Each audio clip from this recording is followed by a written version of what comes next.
The Korean Peninsula has been a part of the Japanese Empire since 1910 and has become the poorest region in East Asia. In this landscape of poverty, 1915 sees the birth of Chung Ju Yung in a village in North Korea. He was the son of poor farmer. While his father farmed rice, his mother used to run the house and breed silkworms for extra cash. Despite having a difficult upbringing, Chung completes the 5th grade. This was an impressive accomplishment for his town. Chung wanted to become a teacher, but due to his poor family background, his family couldn't afford to pay for his studies. So he has two options: be a lifelong farmer or run away from home. So Chung attempts to leave the house 4 times. At the age of 16, he flees for 2 months to work in construction. His father was dragging him back. He flees to South Korea, part of Japan at the time, but his father discovers him hiding at Grandpa's house.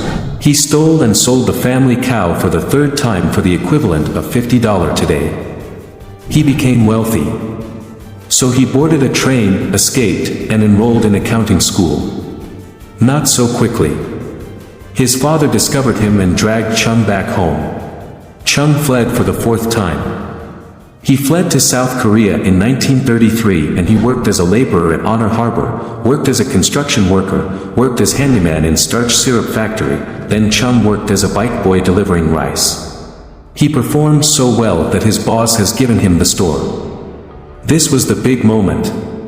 At the age 22, Chung became owner of the store.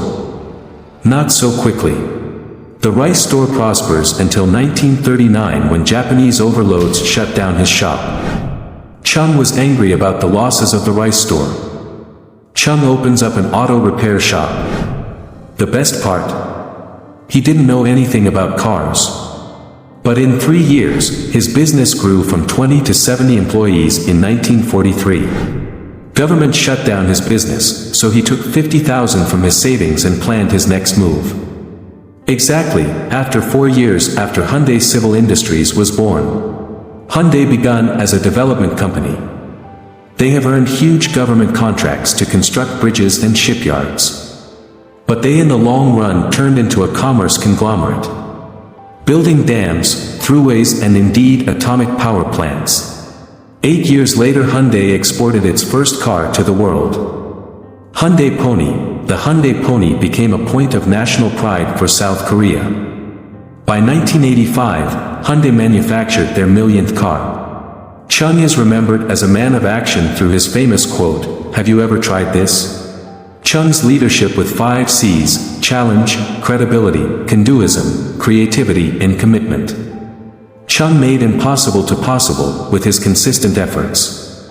Nothing is impossible if you break the mold. When no one believed in him, he proved them wrong many times.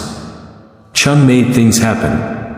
Despite strong opposition inside and outside the company, he ran in the 1992 presidential election, but was defeated. If someone asks me, what is the motivating force for Hyundai, I would have a ready answer. A desire for better. Man's potential is limitless. Where there is life, there is hope. As long as you're alive and in good health, you won't fail no matter what hardships you may face along the way. Passion, hard work, dedication leads to success in life. If you're born poor, it is not your mistake, but if you die poor, it is your mistake. And what is your story?